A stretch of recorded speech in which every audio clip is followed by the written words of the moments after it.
Bem, pessoal, então, seguindo a ordem aí do capítulo do Código Civil que trata da aquisição da propriedade imóvel, nós falamos inicialmente da usucapião, que corresponde aos artigos 1238 a 1244, que são os artigos que abrem esse capítulo.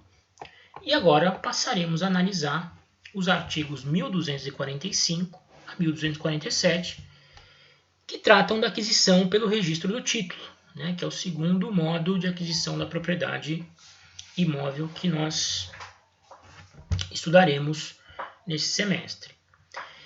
Então nós vamos analisar inicialmente esses 3 artigos do Código Civil, porém também faremos uma incursão pela Lei de Registros Públicos, a Lei 6.015 de 73. E por que faremos uma incursão nessa Lei 6.015 de 73? Porque nessa lei, que cuida dos registros públicos em geral no nosso país, nós temos uma boa parte dela dedicada ao registro de imóveis, ao registro imobiliário.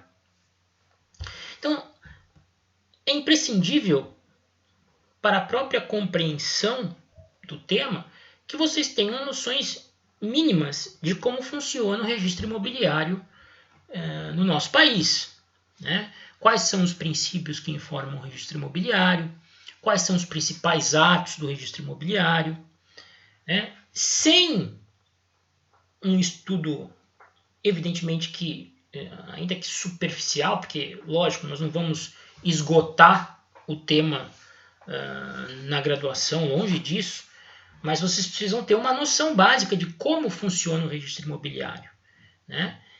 Se eu apenas tratar dos dispositivos do Código Civil, a coisa vai ficar muito genérica, muito vaga. E eu tenho certeza que essas aulas, talvez hoje e na próxima sexta-feira, nós vamos tratar do registro imobiliário, vai esclarecer muitas dúvidas que vocês certamente têm e terão depois de analisar os dispositivos do Código Civil que tratam do registro do título. Tá bom? Bom, dito isso, feita essa breve introdução aí, vamos passar a examinar de fato o tema. Nós já dissemos nas aulas do primeiro semestre, acredito que até nas pouquíssimas aulas presenciais que tivemos no primeiro semestre, que no direito brasileiro, ao contrário do que, por exemplo, ocorre no direito francês, o contrato de compra e venda ou o contrato de alienação onerosa, que envolve compra e venda, troca, permuta, dação em pagamento, e mesmo os contratos de alienação gratuita, doação, os contratos de alienação de modo geral no direito brasileiro não produzem como efeito imediato a transmissão da propriedade da coisa ao adquirente, ou no caso da doação, o donatário. Para que alguém se torne dono da coisa adquirida, obtida por meio de contrato de alienação, será necessário o cumprimento de uma formalidade adicional. No caso de bens móveis, vocês verão que necessita, para haver a transmissão da propriedade, além da celebração do contrato, a entrega da coisa, a chamada tradição da coisa. No caso de bens imóveis, além da celebração do contrato, que normalmente vai exigir instrumento público, porque imóveis normalmente têm valor superior a 30 salários mínimos, né? E toda alienação gratuita ou onerosa de bens imóveis com valor superior a 30 salários tem que obrigatoriamente observar a formalidade pública, a escritura pública. Além da escritura pública, deve ser providenciado o registro dessa escritura, que é também denominada título translativo da propriedade, no cartório de registro de imóveis. Então vejam, estou interessado na aquisição de um imóvel. Procuro um corretor de confiança, visito alguns imóveis e me encanto por um deles. Na sequência, através do corretor, eu procuro o proprietário cujo nome figure no registro de imóveis como tal. O corretor se certifica de que a pessoa com quem eu estou negociando, que está se apresentando como dono da coisa, de fato é, porque consta no registro como tal. Ele nos aproxima, eu redijo uma proposta, encaminho ao alienante. O alienante, a princípio, se interessa pelo negócio, mas não naqueles termos por mim propostos, me envia uma contraproposta e a gente acaba fechando o negócio. O que é o natural nesse caso?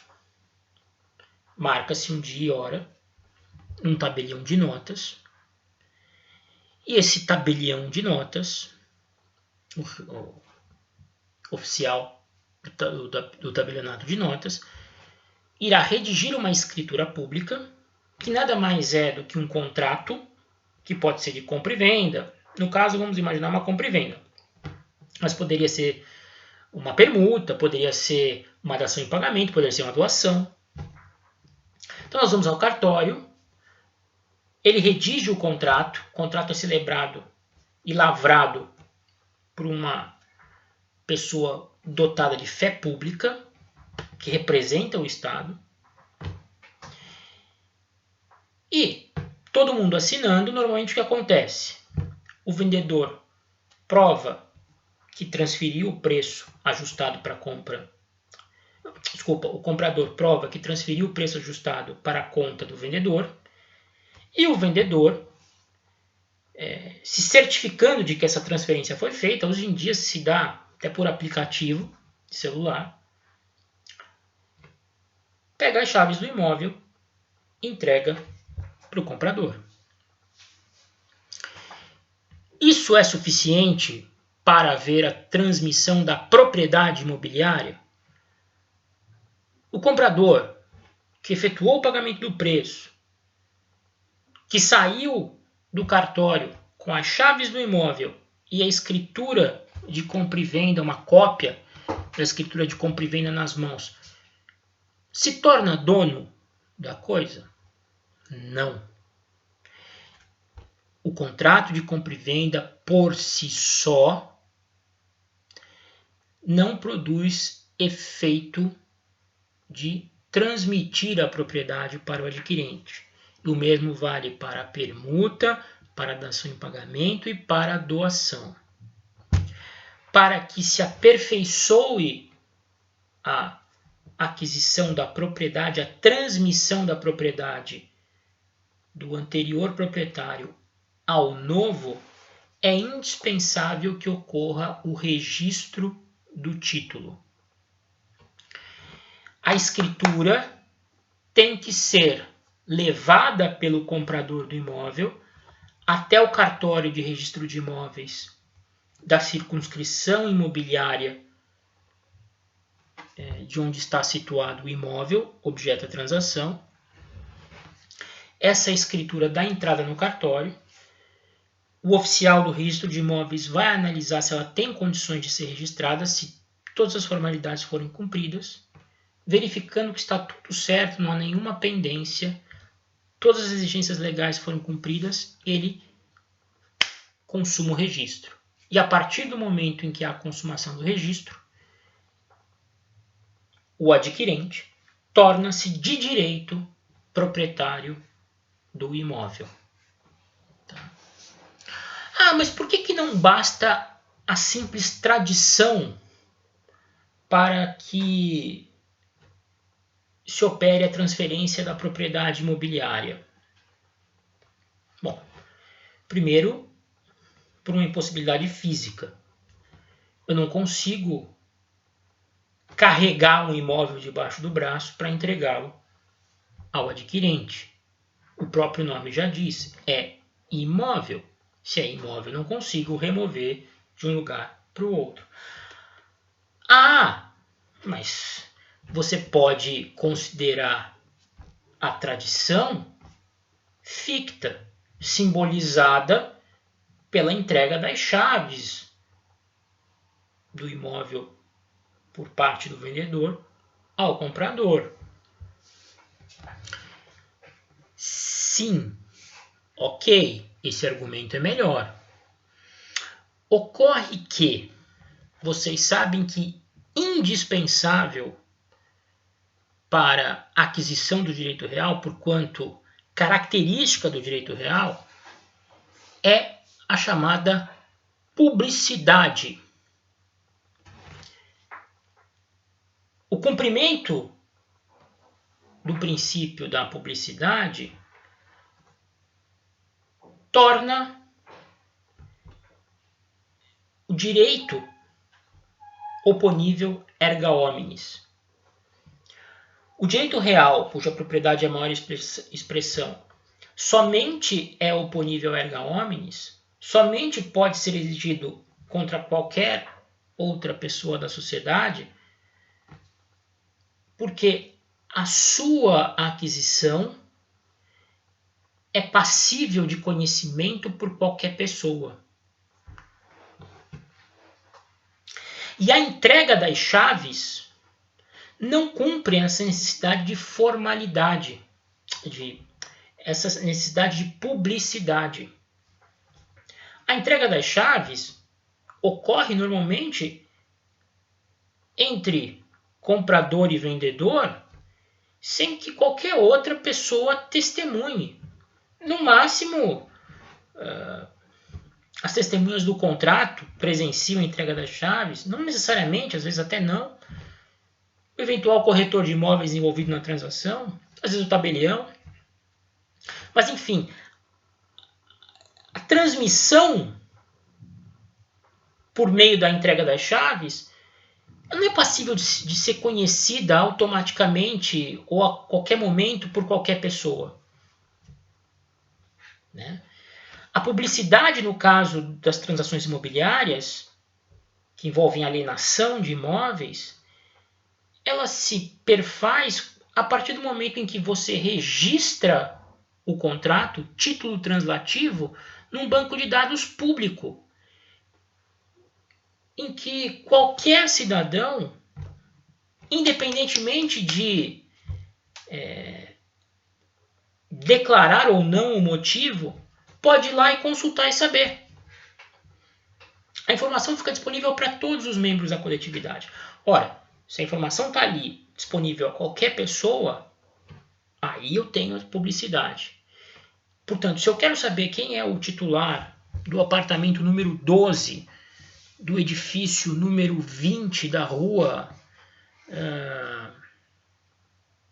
Jorge Tibiriçá, basta eu me deslocar ao cartório de registro de imóveis cuja circunscrição imobiliária abranja a rua Jorge Tibiriçá, no caso é o terceiro cartório de registro de imóveis aqui de Santos, e lá faço uma pesquisa. Olha, eu quero saber quem é o proprietário do imóvel do apartamento 12 do número 20 da Jorge Tibiriçá. O cara vai lá, consulta o banco de dados, é o fulano. Então eu não posso me escusar de respeitar o direito desse fulano, porque eu posso a qualquer momento saber quem é o titular, a quem eu devo respeito. Por isso a necessidade do registro imobiliário. Já já nós continuamos.